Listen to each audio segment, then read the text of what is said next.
বিসমিল্লাহির রহমানির রহিম।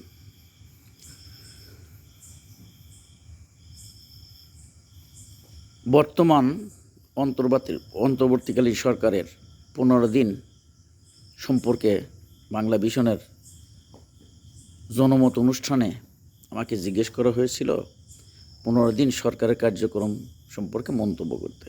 আমি আশা করি আপনারা আমার সেই বক্তব্য শুনেছেন, কারণ যতদূর আমি জানি প্রায় 1.5 লক্ষর কাছাকাছি বা তারও বেশি ভিউ হয়েছে, মানে 1.5 লক্ষ মানুষ জানে। সেই মতামত দেওয়ার পরে অনেকেই নানানভাবে আমাকে গালাগালি অশ্লীল ভাষা ব্যবহার করেছে, অনেকে আবার অ্যাপ্রিসিয়েটও করেছে। আজকে আমি যেহেতু আমি রাজনীতির লোক নই, রাজনীতির চিন্তাভাবনাও আমার কম, কিন্তু বিবেকের তাড়নায় কিছু কথা আজকে বলতে হচ্ছে। সে কথা হচ্ছে এই যে, দেখুন, ছাত্র জনতার বিপ্লবে অর্জিত এই আওয়ামী লীগ সরকারের পতনকে অনেকেই বলছে এটা হচ্ছে দ্বিতীয় স্বাধীনতা। যদি দ্বিতীয় স্বাধীনতাই হয়, তাহলে এই দ্বিতীয় স্বাধীনতার পরে যে সমস্ত ঘটনা ঘটে যাচ্ছে, সেই ঘটনাগুলো কি ছাত্র জনতা বা নিরপেক্ষ জনতা ঘটাচ্ছে, নাকি কোনো দলীয় লোকজন ঘটাচ্ছে?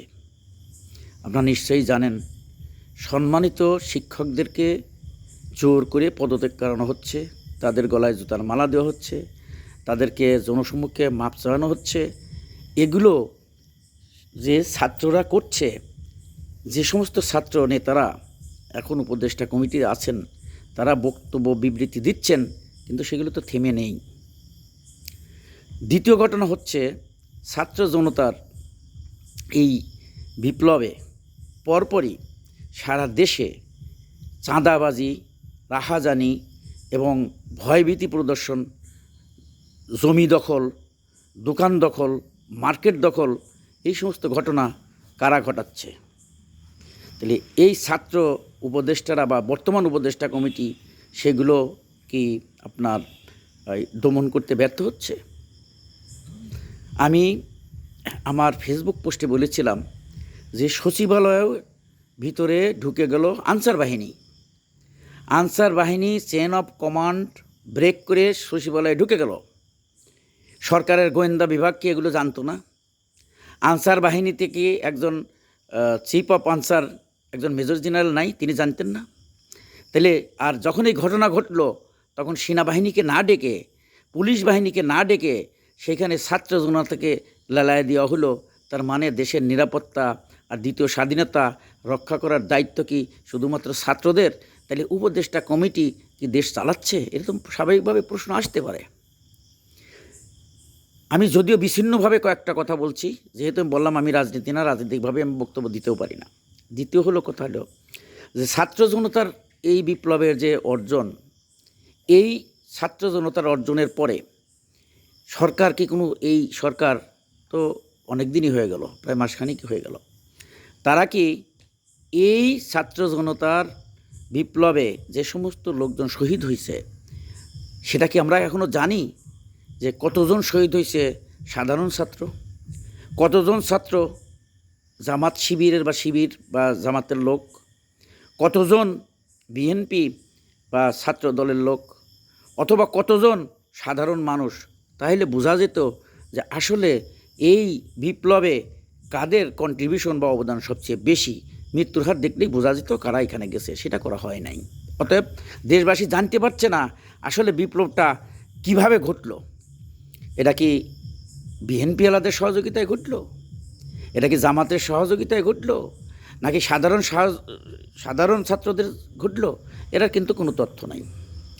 আরও একটা বিষয় হচ্ছে জানার বিষয়, যে এই যে লোকজন শহীদ হলো, এই শহীদদের মধ্যে ধনিক শ্রেণী, যারা ধরেন উপদেষ্টা কমিটির আমলায় আছে বা উপদেষ্টা কমিটি যে শিক্ষকবৃন্দ আছে, উপদেষ্টা কমিটিতে বেশি অধিক সংখ্যক এনজিওর লোক আছে, তারা কি একবারও এই হিসাব দেশে বা এ নিয়ে কোনো ছোটোখাটো গবেষণা হয়েছে তাৎক্ষণিক, যে এই যে মারা গেল, এর ভিতরে কতজন ধনিক শ্রেণীর বা রাজনীতিবিদদের সন্তান বা রাজনীতির সাথে জড়িত লোক, আর কতজন হচ্ছে দরিদ্র মানুষের সন্তান বা কোনো রাজনীতির সাথে জড়িত নাই এমন লোক।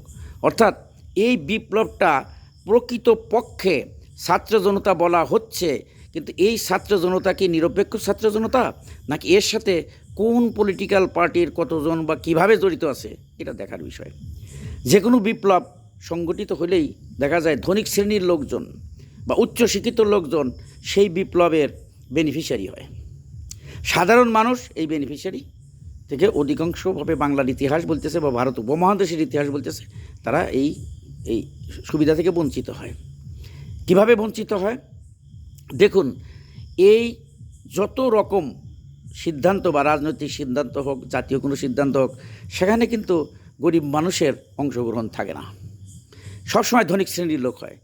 যদি আমি এই কারণে বললাম যে দেখা উচিত যে রাজনীতিবিদদের কতজন সন্তান বা রাজনীতিবিদ শহীদ হয়েছে, কতজন সাধারণ মানুষ বা দরিদ্র শ্রেণীর লোক হয়েছে, তাইলে বোঝা যেত যে এই বিপ্লবে দরিদ্র মানুষের কন্ট্রিবিউশন কতটুকু, পলিটিক্যাল পার্টির কন্ট্রিবিউশন কতটুকু, ধর্মভিত্তিক দলের পার্টিসিপেশন কতটুকু, এবং আপনার জাতীয়তাবাদী দলের পার্টিসিপেশন কতটুকু।